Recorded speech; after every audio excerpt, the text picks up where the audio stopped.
Hello and welcome to another episode of Dance Teachers Academy. I am your host, Jose on the mic, and with me is the lovely, amazing dancer, May. How are you doing, sweetheart? Excellent today. You're looking fabulous. Really much tax-free, I would say. This week, the center of the universe is the Emerald Ball, In also Los known Angeles. as the Hilton, LAX. And we are very fortunate to have with us our guest today, Mr. Mayo Alanen. How are you doing, sir? I'm well. Thank you for having me. You look great, man. Oh, thanks. You really do.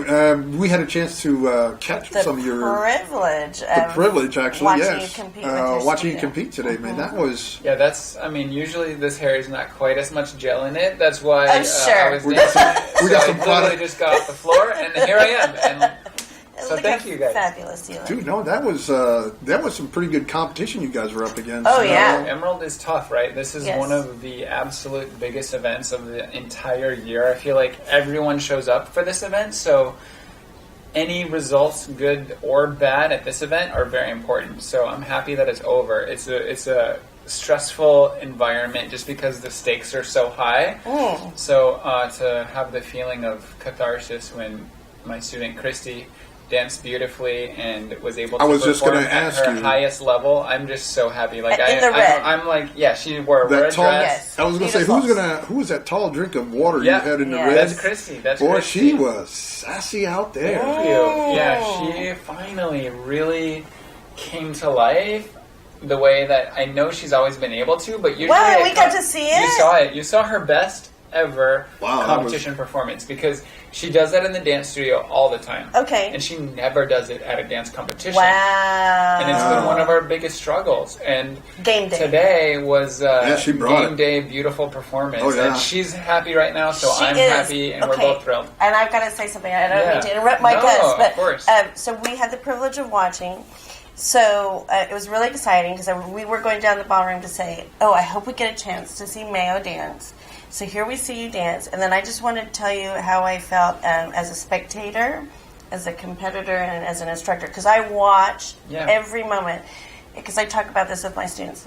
But while you go on the floor, while you're on the floor, in between dances, and as you come off the floor, and I Sure. watched every moment, and I watched her excitement. After she danced, she was so happy. She I truly could was. see it She across was. the ballroom. She was absolutely thrilled, and she was so happy. Yeah, it's nice for you to say that. It actually makes me get a little emotional right now. I'm getting teared up. But Look at him. Christy was, she did walk off the floor before, even actually right before Beanie's waltz started. She was so happy because she danced her waltz beautifully. And you know, the waltz ends. We both looked at each other and we were like, that was pretty good. And then the tango ended, and I looked at her, and she looked at me, and we were like, that was also really good. And by the time the third dance out of 4 went well, we both just looked at each other and had this like total joy, because you've already done 3/4 of the dances, and you've done better than you ever had ever danced. Peaceful. I was so peaceful. Out And she there. was too. Yes. And it means a lot that you noticed, because of course. Because when we walked off the floor, she was beaming, and the Yes, results didn't matter. And I heard her say, I saw her Yeah. mouth say that. Like I pay attention, because I always tell my students, if you're not happy with how you just dance, don't. You know, it's not that I don't want you to show your emotions, but just not right there. If you're not happy, let's go into the hallway. Let's talk about it. You know, because it's a presentation. But it was really exciting to see that, and I could see her say, "I don't care," or something. And I kind of imagined it was, I don't care what my results were. I'm so happy with. I could see her body language, and she's hugging you and high five. Thank you for saying so, because those moments are really precious to me, and to hear other people notice really means a lot, because she put a lot, like, you have no idea the hours and the effort that woman puts into her training. It's mind-blowing. It showed on the floor. And for it to all come together like that, and for her to be able to enjoy it, is like so rewarding for me as her teacher. So, and just to And I'm bragging about you right now. So you don't have to brag about yourself. Keep it coming. I love it. So what I saw in the performance in the competition, which I really admire, and I like for Jose to give his opinion too, because he's not from a dance background, which is really cool. Because it kind of keeps us dancers like straight. Does that make sense? Totally. Yeah. But what I saw was such control, almost like there was, like in the movies, a spotlight on the two of you. I could not keep my eyes off of you. Sweet. And when there was other people doing all kinds of stuff, and it was fancy stuff, but it was like all kind of, not all of them, but hurried and like one thing after another, and then it was just you two with your control. Thank you for noticing. And then there was fastness to it too in the choreography, but it just, you just got drawn in. That's how I felt as a spectator. But what did you think? No, that's what I said initially. It's like, she was really sassy out there. Yeah. I mean, it's she kicks like a rocket too. Yeah, she does. She does. She works hard on her flexibility and her strength, but yeah, we try to kind of conceptualize almost like a bubble.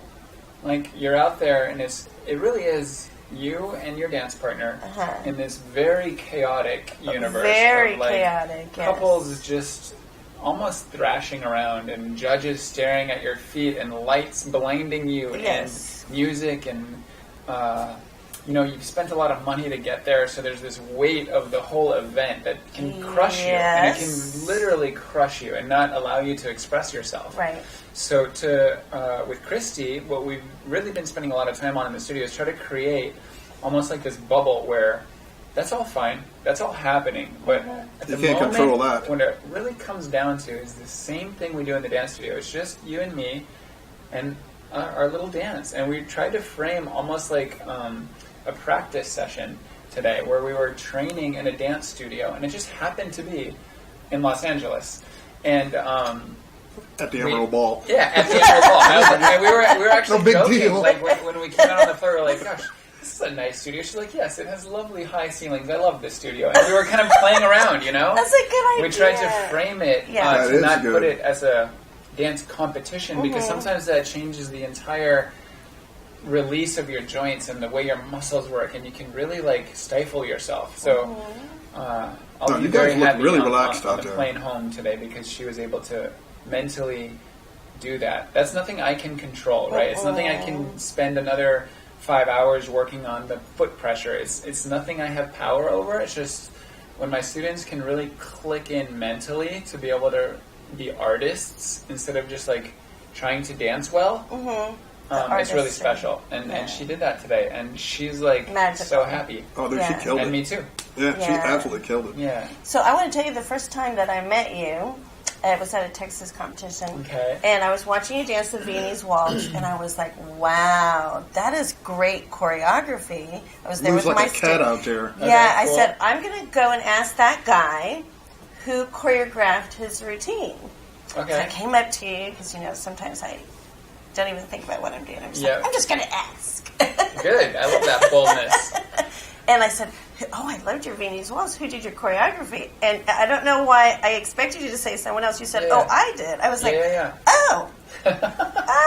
Because I was going to go get choreography from that person. And so I was like, oh. Well, there he is. Then, then I need to, and it hadn't happened yet, but I was struggling with my own choreography for Viennese Waltz. Sure. So I just thought, wow, I need to. It's funny that you say it is actually abnormal for us to do our own choreography, which seems strange to me, right? Like, here we are, we're professional dancers. Should be second nature to you. We're super trained. We have all of these influences and all of these coaches that shape our minds into creating whatever work we want to create. And even recently, like, I have a lot of really good professional couples come to me and say, give me a waltz, give me a foxtrot, give me a Viennese waltz. And my advice to them, when they're that good, is that is so against what we should be doing. Because I'm a very firm believer that if we want to see variety, if we want to see real art being created on the floor, all of us, myself included, and my co-workers and colleagues, they should be creating their own choreography and making their own art. Because at the end of the day, we always go to the best choreographers, right? Whoever that might be, the flavor of the month, everyone's going to look the same as them. And I will say that a lot of these choreographers are super able to find your strengths and kind of create a unique package for you. And I do that for a lot of my students too. But there's something really sadly rare about asking a professional dancer, hey, who did your choreography? And them saying, I did it myself. And I think that's sad. I think that we should all try to trust ourselves, realize that we are experts. It does make sense. And make your own art. And then it would be so much more diversity on the floor and so much more creative influence. Because there's a few people, I would say, that are kind of holding the reins on all these great dancers. And they're creating beautiful work, but it's still not coming from those two humans, right? So for me, it's something that I'm very passionate about, that anything I put on the floor with my students or with my professional partner comes from my own brain or her own brain. And a lot of times I'll collaborate ideas with my students even and be like, what works for you? So it's literally ours. And it makes it, to me, good or bad, right? Someone could look at it and say, oh, that's weird, I don't like that. Or they could look at it and say, oh, I love that. But at the end of the day, it's mine, and it's ours, and it's special. Sure, and to it's me, your child. That's how you create That's art. your baby. You know, it's not like... So anyways, for me, that's huge. So, yeah, it's funny that you remember that moment when you asked me. I also remember because you were so generous and approachable. Okay, that's nice. Oh, there you go. I try to be nice. I mean, you are nice. My parents raised me in Texas. Yes. I went to Cotillion and had to do all of that stuff, but thank you so much. Well, no, thank you. And so as you know, in our business, we have all kinds of different personalities. Sure. Unique individuals. Sure. So sometimes, sometimes it really does take, he's met him. It takes the boldness to approach someone because you don't know how they're going to react. Yeah, that's back interesting. to you, right? Yeah. But it's like, you know what? I don't care because I want to find out. I'm interested. I'm curious. You know. Well, it's part of what we were talking about before we started recording about the 20 Red Path podcast, right? Yes. Here's this incredible champion who we all just visualize as an absolutely unflawed human that is just like a work of art that could and never cool possibly and fun be and everything. second guessing herself or battling with any insecurities. Right. And she did, and she shared that, and it shows how human she is. And I think that part of the beauty in her ability to do that so openly is lacking in our industry because we kind of project this champion persona, right, where you kind of have this like elegant posture and almost standoffish. It's almost like ego is sort of valued on the competitive dance floor, right?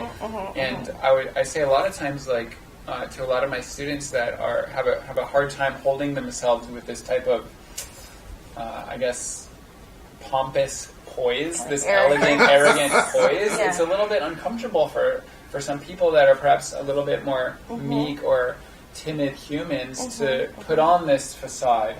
But one thing that I try to frame it is that I'm a nice guy. At least I'd like to think I'm a nice human.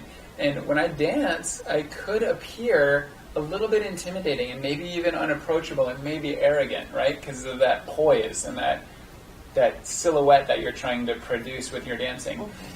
So the way I frame it for my students and for myself is that it's simply your body and your posture is like your instrument, and it just happens to look better when you stand that way, just as a piece of art, right? It's not about being a jerk. It's not about having an ego. It's not about puffing up your chest. It just looks aesthetically more pleasing to the eye, but you can still be nice and genuine. Sure. But yeah, definitely, this industry is full of a lot of people that are doing that, not just physically. You know, it's almost like they embody that, and it's part of a strength, which to me is not the nicest quality. See, and I think it's an insecurity. It could be also an insecurity. You're right. In Absolutely. some cases, yeah. Because I find not just with dancers, but musicians, artists, like at the highest level, they've really succeeded. You know, in things that are important to them, as well as just. In terms of their industry, are extremely approachable Sure. and very nice and generous, and it's the ones that are not quite there, I think, sometimes. Yeah, that's fair. That's a fair point. I've seen that, definitely. Not always, but Yeah. But anyway, so interesting. I admire you very much as an instructor, and you caught my eye on Facebook. Okay. You write a lot about your students, and I'm like, God, I should do that about my students too. Maybe I'll just have them on the podcast. But anyway, that's I part think of it's it, so yeah. nice. You're just really complimenting them, and you talk about their journey, and I think Sure. that's really important. And you talk about what this picture shows, but what you don't see is this. Okay, and so what caught my eye was, I don't remember her name, Okay. but I remember you affectionately calling one of her foot a banana foot and her other foot the pancake Of course, foot. yes. So tell me about that. And it was a Viennese waltz with Yeah, lifts. absolutely. Yeah. So you're referring to my student Lauren, who is incredible. She suffers from cerebral palsy, so she literally has deformed feet. And I think her doctors actually came up with this term, the pancake foot and the banana foot. And it has to do with the shape. One is extremely flat, and there's no arch to it, and one is curved and has a hard time, and it's a little bit in the shape of a banana. So when we're talking, often we'll kind of be like, is this standing spin, which is a rotation where you have to balance on the ball of your foot? Is this going to work better on your pancake foot or on your banana foot? And we just use it as like a terminology that we both understand. And it's endearing, and it's something also that I will say is so cool about her is that she is just like an open book. You know, a lot of people that they struggle with things, whatever it might be, you know. We all have issues. Some of them are visible and obvious, and some of them are not. And a lot of us, I think, carry this almost shame and burden with much less affliction than something like cerebral palsy. Right. So for someone with cerebral palsy like Lauren to just be open about it is so freeing for anyone struggling with anything. Right. And the fact that she's like so young and so mature about How it. old is she? She's 19. I think she just turned 20, right? Really? She's in college. She's literally like, actually she just had her birthday. And she's celebrating. She's coming to New York. We're going to do some fun stuff next week with her. Awesome. But she's so young and very, very wise. She's been through a lot, and I think that's forced her to grow up. And but yeah, it's nice that you would mention that album. It's important to me that people see that and hear her story, because I think it can really. You know, you throw up a bunch of pictures like that, and you write about it, and some people will comment, but a lot of people will read it, and a lot of people hopefully could, even in the smallest way, be a little uplifted from that, or just feel a little bit less burdened by whatever they're dealing with. Right. I think it's powerful stuff, and to me, definitely the whole point of all of this effort that I pour into those albums is to show that there is a depth to this dance universe. I feel like it can be shallow. I feel like there's a lot of micro interactions. Like you bump into someone and the conversation is pretty predictable. It's like, oh, hi, how are you? What's your next comp? But the conversation is almost just written out, and we all kind of connect on because of time constraints or because we're all busy, a very shallow level. Yes. And for me, that shallowness can create some kind of judgments, right? Where if you don't know someone really well, you can pass a judgment quickly and be like, oh, I don't like her because of this, or I love her because of that. But I feel like if we got to know each other on a deeper level and really understand what makes a person tick and why they are the way they are and what shaped them into the human that they are today, like you can't possibly hate that person, because you see what made them. And I feel like the whole industry could benefit from just a thoughtfulness and a depth to the interactions that we have. And those albums are my lame little attempt at doing that and honoring my students and trying to just validate all of their hard work, because they all put so much into it. And oftentimes I feel like these competitions, because of the scope and the size of them, it can feel quick and, you invest all this money, you come here, you dance for a minute, you get your sticker, Luckily at this comp, I feel like Wayne does a much better job. You get a medal and you get a bracelet, and like he goes above and beyond to make the students really feel special. And he talks to them. Yeah, he's there. Yeah. So this is a rare example of a competition that makes it more special, but it's still not enough for what the students have put in. So that the Facebook albums are my way of enriching that experience even further, and also to just honor my students and show their hard work. I'm proud of them, and I want to yell about it and share that with other people, because to me it blows me away. It's nice of you, because I think there are some instructors, and I think that do not appreciate their students. Yeah, that's you know what I mean? Sad to hear you say that, because I have seen that too, where like the actual instructor feels like their students are lucky to have them. Oh yeah. And they could not be more wrong. It's literally the opposite. Who's like, writing the check? Wait a minute. Exactly. And honestly, I feel incredibly lucky to have all of my students, and I never feel the opposite. I am lucky to have them. Without them, I am literally, there is no Mayo, you know? It's another day at the office. It is. And anyone that thinks otherwise should really reevaluate their perspective. Oh, without a doubt. Those students, they run the entire industry. They're it. And anyone that thinks that they're a bigger deal than their students, they need to come down a rung. I always say, this is one of my things, like, I've met and brushed shoulders with a lot of impressive humans, you know, some really incredible men and women from all different career paths.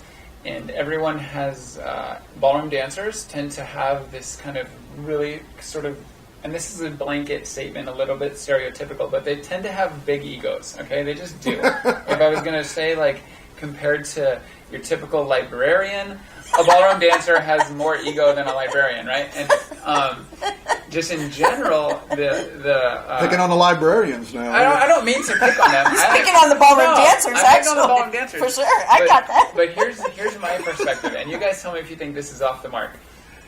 Unless you're an astronaut. If you're an astronaut and you've been to outer space, or even any type of astronaut, I will literally bow down to you. I will kiss your shoes.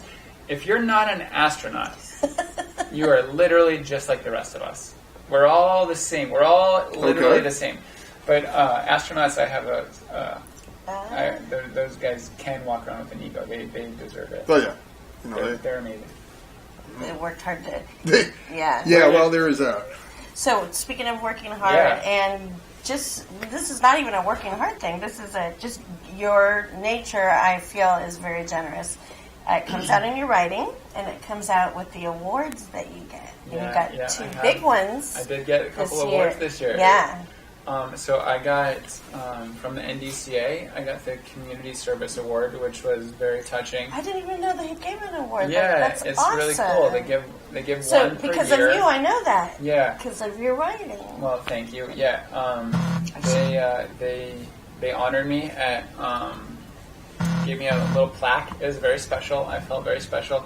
I think that one was honoring my work with my charity that I created with my co-founder Aisha Day, called Competing for a Cause. Okay, we will yeah, scroll you can scroll down. Yeah. It's an incredible charity where we were basically, it was Aisha's idea, and she donated every dollar that she earned in prize money to a charitable cause, and I donated the same amount, and we matched it, and we did a lot of good for orphans, disabled children. We nice. Meals on Wheels. We did a different charity every year for the last 3 years, and some people came on board, and we just basically raised a ton of money for some great causes.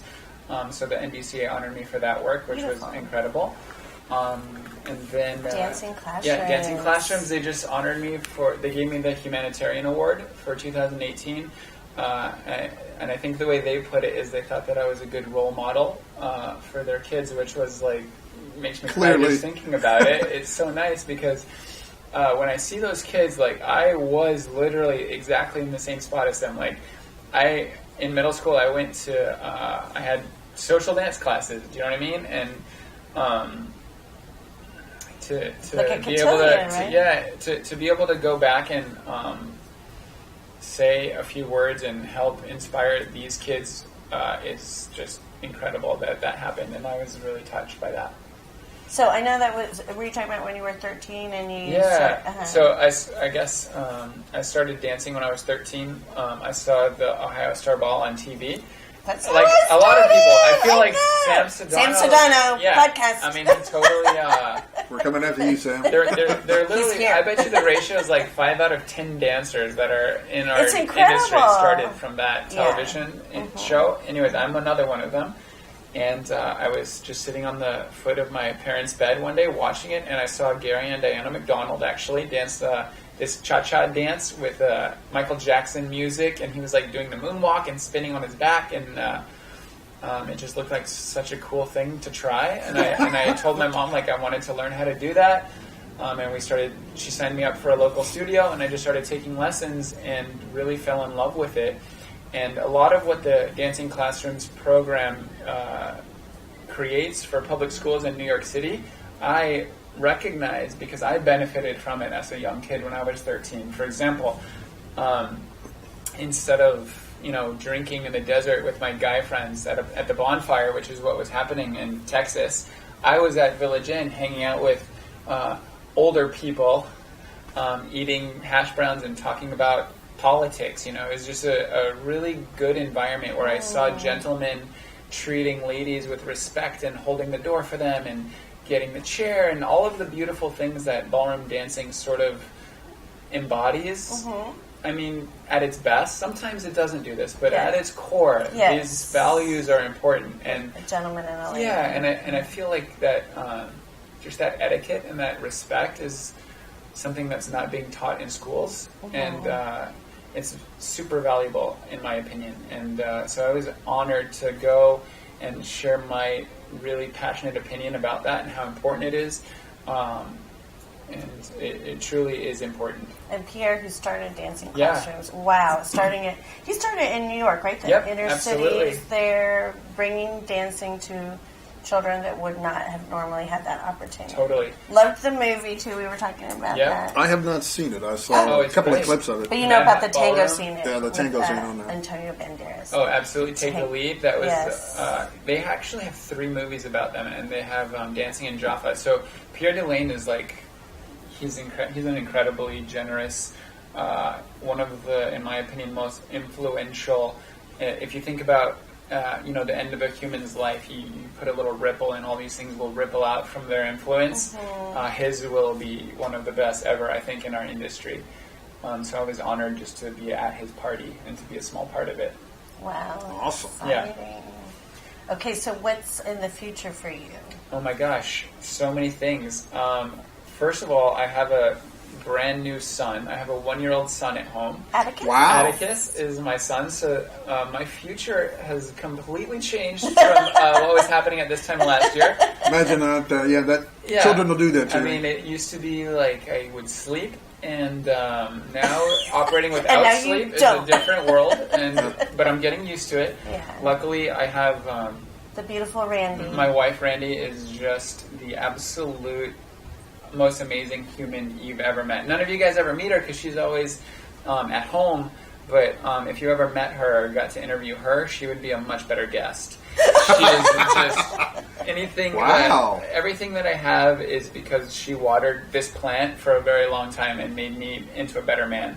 And the fact that she's raising my son, it just gives me so much peace. I can be here in Los Angeles and not worry about him because of her. Yeah.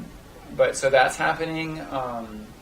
He's growing up quick. He's a rambunctious little dude. Obviously, I'm most passionate about teaching my students, and that work for me is still extremely fulfilling. I also have an exciting new thing about to unfurl. I'm going to compete pro again. You are? I'm going to start dancing professionally again. Wow. And so that's been really inspiring to create art again with another human that is just, she brings the most incredible ideas to mind because she's awesome, and I'm intentionally not saying her name because here's what's exciting. Dun, dun, Instead of saying her name, I'm going to tell you a story about her. Okay. So this human, which a lot of people already know about who she is, but we're going to have a beautiful kind of rollout of stuff as we get ready. we don't want the pressure of creating our work with everyone knowing about it on top of us. So we're purposefully trying to do it under the radar, and then when we're ready and we've created our art, we're going to share it with the world, right? And show it to the dance world.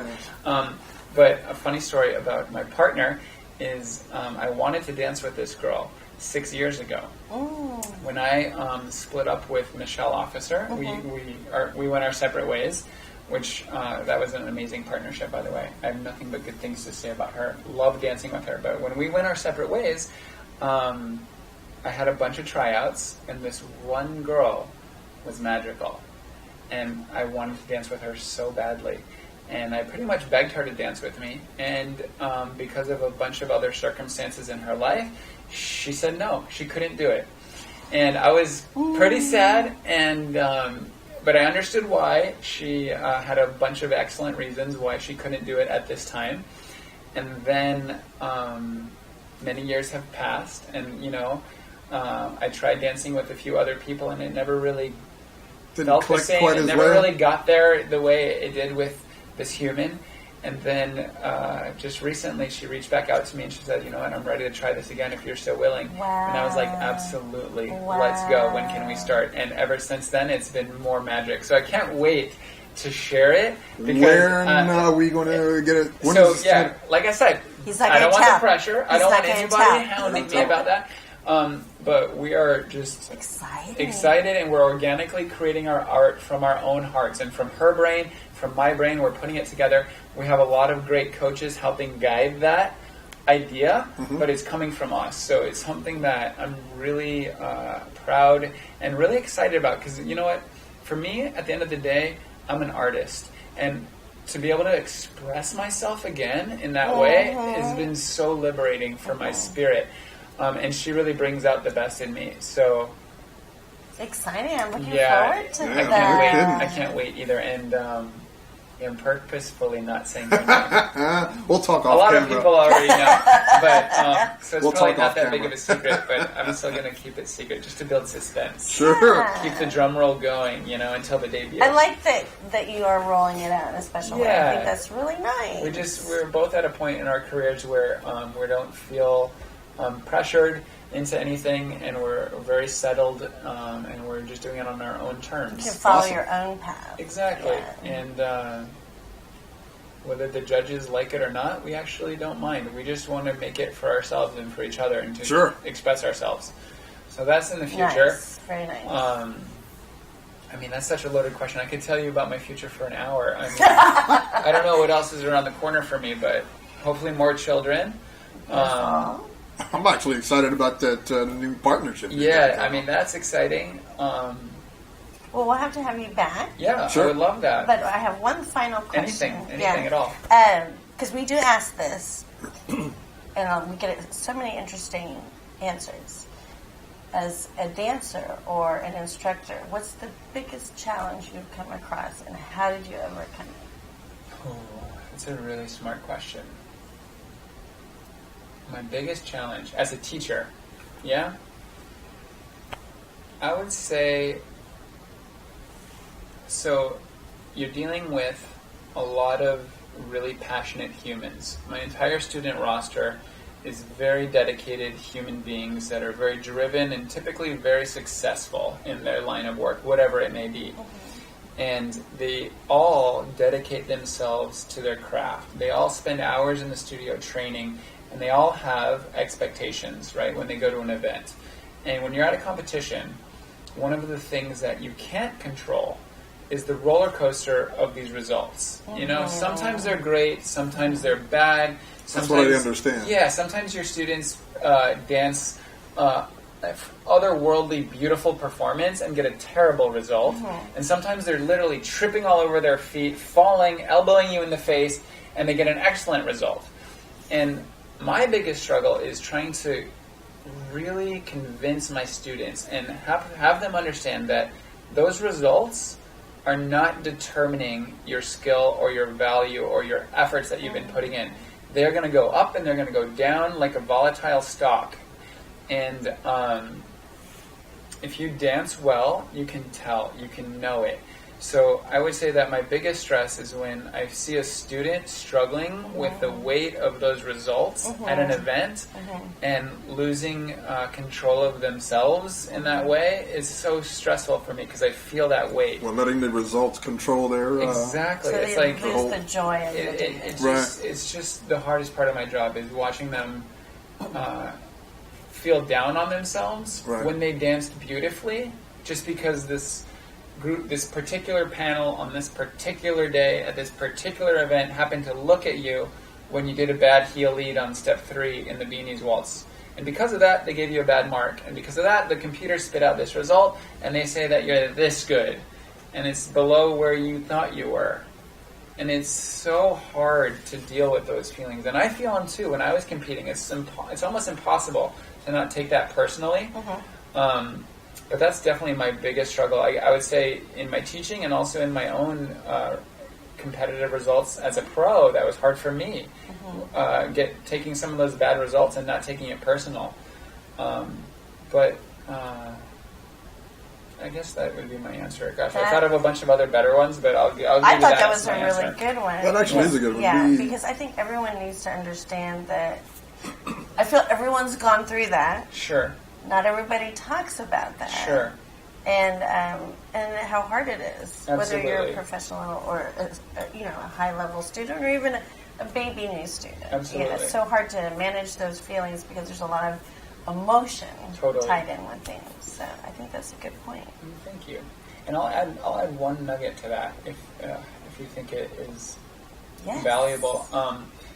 Maria Hansen was actually talking about it on one of your podcasts. I was just about to mention. Where she was talking about how difficult it is as a judge and how few seconds they actually get to watch you dance, right? So you put in all this effort to create this, whatever it might be in that particular event, 1 minute and 30 seconds, or usually just 1 minute and 5 seconds. It's a tiny amount of time. And the judges will literally glance at you, right? And in that glance, make a split-second decision. Yes. And write it on a piece of paper and submit it to the computer, and it spits out this result. And my student gets that result, and it can either devastate them in a bad way or make them over the moon happy in a good way.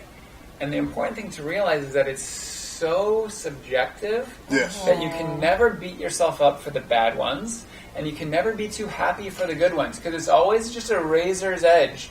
And to try to find a different way to gauge and value your progress in the dance business instead of these results. Easier said than done, but to me that's my biggest struggle. That's a good nugget right there. Well, you said so earlier, when you go out there and you kill it, you know it. You can feel it. Yeah. You know it. True.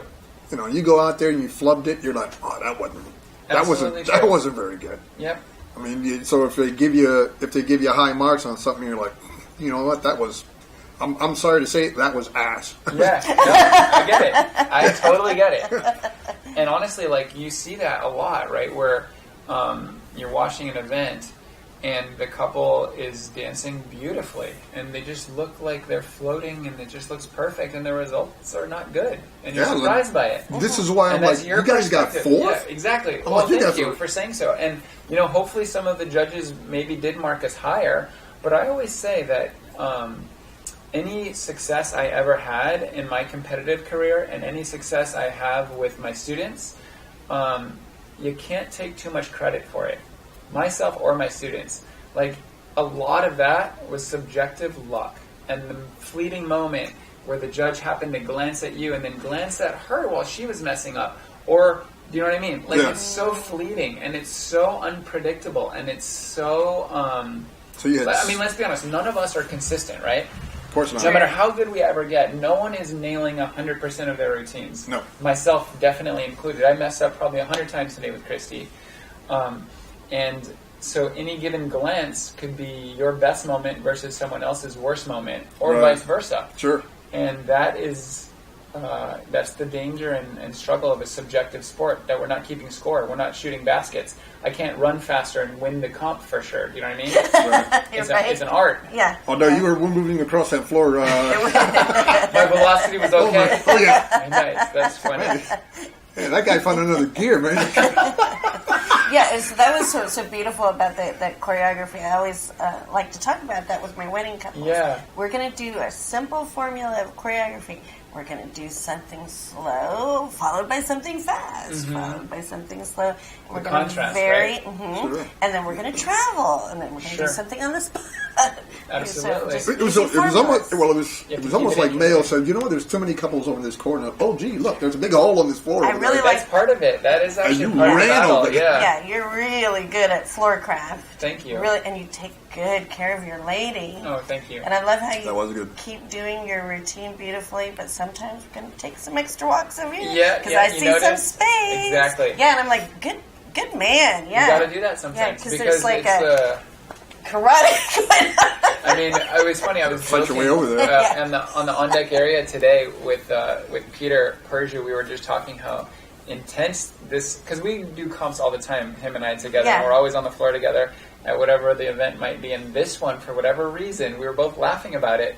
The quarterfinal round.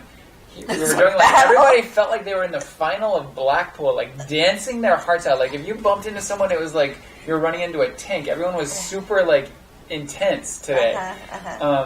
So it wasn't the type of day. Sometimes the floor is a little bit less intense, and you can sort of get closer to people, and you can just brush them, and make it work. Yeah, today was one and of be those playful days, and laugh at each other. Totally, and that dancer partners. It can work. Yeah. Today was not one of those days. Today was the type of day that you took a few extra steps to get away from that group of people to find a little bit of space. Yeah. Especially for Chrissy, because she's so long-limbed. She just has long legs and long arms, and she needs space to unfurl those bad boys. Yeah. So for her, it is usually quite important to, as much as possible, which is not always the case, try to find as much room as possible. Yeah, I always just enjoy that. There's someone that's really good at floor craft, because it is a skill. It is a skill, and it's and I've seen people do marvelous. Examples of it, so I know it can happen.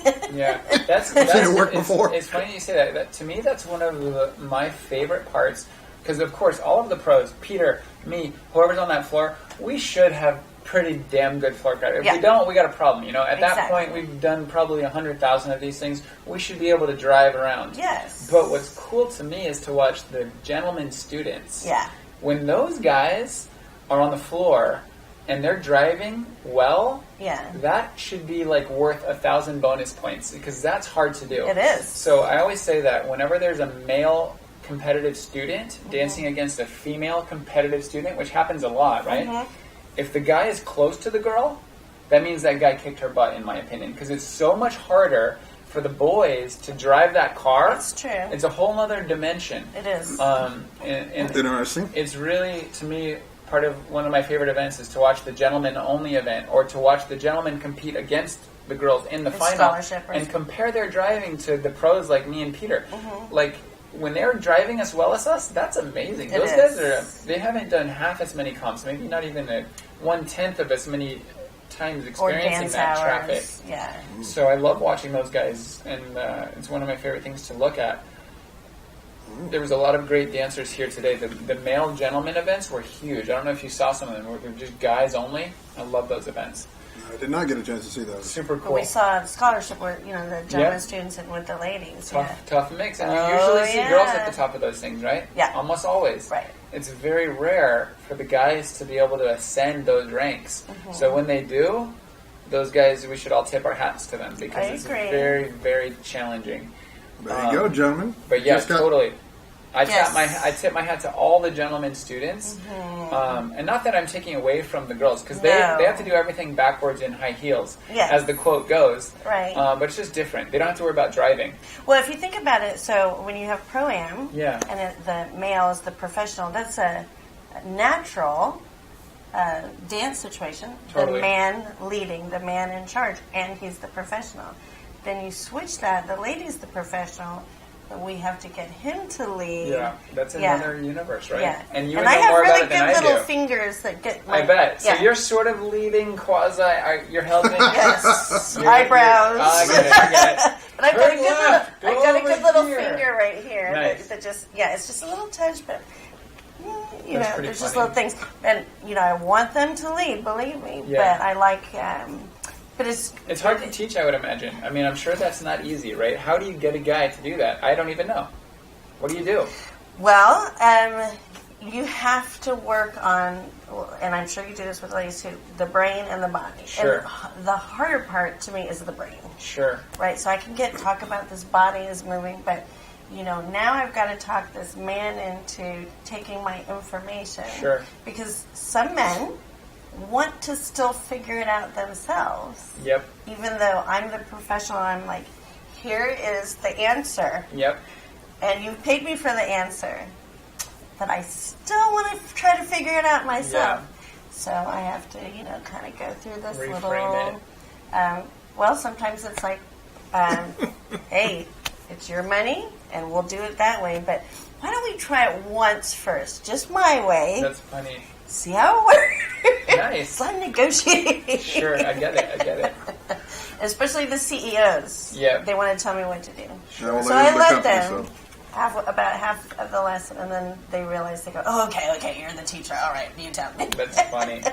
Yeah, So- I think we all wrestle with that, right? Because Yeah. most of the students, no matter guys or girls, they're usually very successful humans, right? So, Yes. So they're used to kind of being in that power role. Yes. And I think one of the things that is valuable to do is to just let them and remind them that, listen, you are a badass in what you do, whatever that might be. But right now you're in my backyard. And I promise, if you just surrender a little bit more and relax and let this process unfold, it's going to be so much better than trying to manage it the way you manage your career so well. That strength in your career is a weakness in the dance training. It truly is. You want me to use that one? It's There you true, go. right? It's true. And There's a nugget we were waiting on. Yeah. to me, that's important to get through those little walls, those blockages. Yeah, if you know what will. I'm talking about. Totally. It's very interesting what we do. Yeah. Yeah, we're... Well, we could sit here and Practicing talk about without this a all day. license. Yeah. I know, very great conversation. Yeah, we'll have to definitely come have you Let's back do on it. again. I would love to. Yeah, absolutely. Thank you, sir, for Thank you. joining us here. And it was a pleasure watching you Yes. move around out Thanks. there. And thanks to you guys for the compliments. That means a lot. I'll make sure Christy watches this because that will mean the world to her. Yes! She Christy, was you killed it, girl. I'm fantastic. telling you. You were And the red dress. And the red The dress. red Oh dress. yeah, Doree made that dress. The it red was dress. stunning, right? And if I you told know her it was about- the best dress in the ballroom, and I don't think It I was was lying. awesome. No. It was gorgeous. Beautiful. And there is a little something that my costume designer told me. At Okay. Emerald, Yep. red is the best color on the floor because of the lighting. I did If not you've know gone that. to Emerald- We were lucky with that choice, Christy. Good job. Red. At Red Emerald. girl, you killed it. And it, yeah, All right, beautiful. Mayo, thank you again. Thank pleasure. you so much for your My time. I pleasure. Thank appreciate you guys it. for The having lovely me. May, thank you. Jose, this has been great. Thank you. This is awesome. We should do this every week. Okay. All right, folks, this has been another episode of Dance Teachers Academy. Thank you for watching.